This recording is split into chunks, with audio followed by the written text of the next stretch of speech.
ತುಂಗಭದ್ರಾ ನದಿಯಲ್ಲಿ ದೊಡ್ಡ ಪ್ರಮಾಣದಲ್ಲಿ ನೀರಿನ ಪ್ರಮಾಣ ಏರಿಕೆ ಆಗ್ತಾ ಇದೆ. ಇದರ ಪರಿಣಾಮ ಧಾರ್ಮಿಕ ಕ್ಷೇತ್ರಗಳಿಗೂ ಕೂಡ ಅದರ ಬೆಸಿ ತಟ್ತಾ ಇದೆ. ಪ್ರಮುಖವಾಗಿ ಉಕ್ಕಡಗಾತ್ರಿ ಅಂತ ಹೇಳಿದ್ರೆ ಇಲ್ಲಿ ಅಜ್ಜಯ್ಯನ ದರ್ಶನಕ್ಕೆ ಅಂತ ಹೇಳಿ ರಾಜ್ಯದ ಮೂಲೆ ಮೂಲೆಯಿಂದ ಜನ ಬರ್ತಾರೆ. ಸೊ ಅಲ್ಲೂ ಕೂಡ ಸಮಸ್ಯೆಗಳ ಆಗರವೇ ಸೃಷ್ಟಿಯಾಗಿದೆ.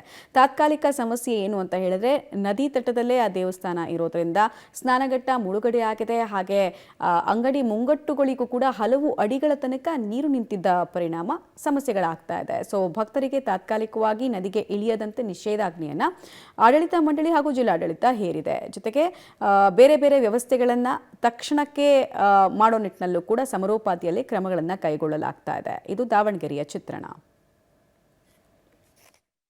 ನದಿಯ ತಟದಲ್ಲಿರುವಂತಹ ಈ ದೇವಸ್ಥಾನದಿಂದಾಗಿ ತುಂಗಾ ಹಾಗೂ ಭದ್ರಾ ನದಿಗಳಿಂದ 1,20,000ಕ್ಕೂ ಹೆಚ್ಚು ಕ್ಯೂಸೆಕ್ಸ್ ನೀರು ಹೊರಬಿಟ್ಟಿರುವಂತಹ ನೆಲೆಯಲ್ಲಿ ಸಂಪೂರ್ಣವಾಗಿ ದೇವಸ್ಥಾನದ ಮುಂಭಾಗಕ್ಕೆ ನೀರು ಹರಿದಿರುವಂಥದ್ದು. ಅದಲ್ಲದೆ ಅಂಗಡಿ ಅಂದರೆ ದೇವಸ್ಥಾನದ ಮುಂಭಾಗ ಇರುವಂತಹ 50ಕ್ಕೂ ಹೆಚ್ಚು ಅಂಗಡಿ ಮುಂಗಟ್ಟುಗಳು ಕೂಡ ಸಂಪೂರ್ಣವಾಗಿ ಜಲಾವೃತ ಇರುವಂಥದ್ದು. ಈಗಾಗಲೇ ದೇವಸ್ಥಾನದ ಆಡಳಿತ ಮಂಡಳಿಯವರು ಕೂಡ ಈ ಅಂಗಡಿ ಮುಂಗಟ್ಟುಗಳನ್ನು ಕೂಡ ಸ್ಥಳಾಂತರ ಮಾಡಿರುವಂಥದ್ದು.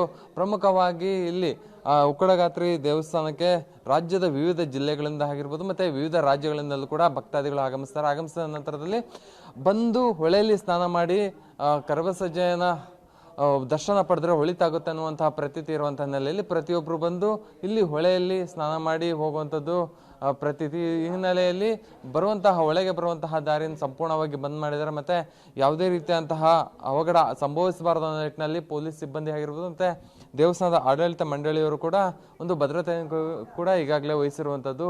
ಪ್ರಮುಖವಾಗಿ ಕರಬಸಜ್ಜಯನ ದೇವಸ್ಥಾನದ ಮುಂಭಾಗಕ್ಕೆ ನೀರು ಬಂದಿರುವಂತಹ ಹಿನ್ನೆಲೆಯಲ್ಲಿ ಅಂಗಡಿ ಮುಂಗಟ್ಟುಗಳು ಮುಳುಗಡೆ ಆಗಿದ್ದಾವೆ. ಮತ್ತೆ ಸ್ನಾನಘಟ್ಟ, ಜವಳಘಟ್ಟ ಎಲ್ಲವೂ ಕೂಡ ಸಂಪೂರ್ಣವಾಗಿ ಮುಳುಗಡೆ ಆಗಿರುವಂಥದ್ದು. ಇದರಿಂದಾಗಿ ಭಕ್ತಾದಿಗಳಿಗೆ ಒಂದ್ ಕಡೆ ತೊಂದರೆ. ಯಾಕಂತ ಹೇಳಿದ್ರೆ ಬಂದು ನದಿಯಲ್ಲಿ ಸ್ನಾನ ಮಾಡಿ ನಂತರ ದೇವರ ದರ್ಶನ ಪಡಿಬೇಕನ್ನುವಂತಹ ಒಂದು ಆಸೆ ಇಟ್ಕೊಂಡು ಬಂದಿರ್ತಾರೆ. ಆದರೆ ಸಂಪೂರ್ಣವಾಗಿ ಜಲಾವೃತ ಆಗಿರುವಂಥದ್ದು ಮತ್ತೆ ನೀರಿನ ಸೆಳೆತವು ಕೂಡ ವೇಗವಾಗಿರುವಂಥ ಹಿನ್ನೆಲೆಯಲ್ಲಿ ಯಾರನ್ನೂ ಕೂಡ ನದಿ ಪಾತ್ರಕ್ಕೆ ಬಿಡ್ತಾ ಇಲ್ಲ.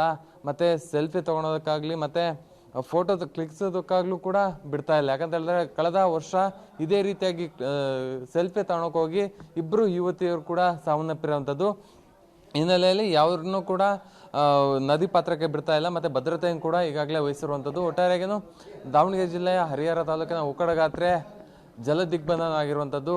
ಯಾಕಂದ್ರೆ ತುಂಗಾ ಹಾಗೂ ಭದ್ರಾ ನದಿಯಿಂದ ಕೂಡ 1,20,000ಕ್ಕೂ ಹೆಚ್ಚು ಕ್ಯೂಸೆಕ್ಸ್ ನೀರು ಹೊರಬಿಟ್ಟಿರುವಂತಹ ನೆಲೆಯಲ್ಲಿ ಸಂಪೂರ್ಣವಾಗಿ ಜಲಾವೃತ ಆಗಿರುವಂಥದ್ದು. ಈಗಾಗಲೇ ನದಿ ಪಾತ್ರದಲ್ಲಿರುವಂತಹ ಜಮೀನು ಪ್ರದೇಶಗಳಾಗಿರ್ಬೋದು ಮತ್ತೆ ವಸತಿ ಪ್ರದೇಶಗಳು ಕೂಡ ಜಲಾವೃತ ಆಗಿರುವಂಥದ್ದು. ಕ್ಯಾಮ್ರಾ ಪರ್ಸನ್ ರಮೇಶ್ ಜೊತೆ ಪುನೀತಾಪ್ತಿ, ಪಬ್ಲಿಕ್ ಟಿವಿ, ದಾವಣಗೆರೆ.